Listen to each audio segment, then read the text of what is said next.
Hello viewer, আসসালামু আলাইকুম। Welcome to career booster academy. আজকে আমরা আলোচনা করব সরকারি চাকরিজীবীরা যদি ই পাসপোর্ট করতে চায় সেক্ষেত্রে তাদের এনওসি নেওয়া বাধ্যতামূলক কি নয়। অনেক সরকারি চাকরিজীবী আছে যারা ই পাসপোর্ট করতে হলে এনওসি নেওয়া বাধ্যতামূলক কি না তা সম্বন্ধে তাদের কোনো ধারণা নেই।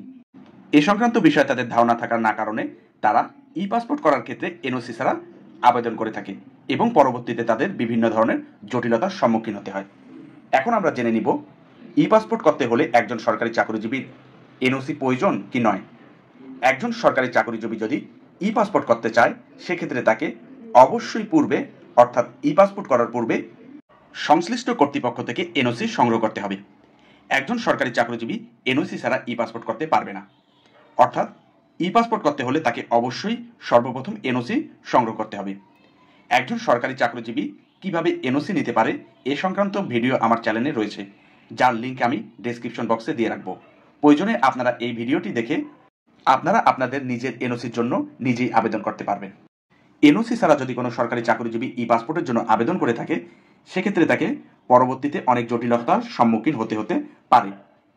এজন্য তাকে ই পাসপোর্ট করার পূর্বে এনওসি সংগ্রহ করতে হবে। এছাড়া একজন সরকারি চাকরিজীবী যদি এনওসি নিয়ে ই পাসপোর্ট করে সেক্ষেত্রে সে অনেক ধরনের অগ্রাধিকার ভোগ করবে।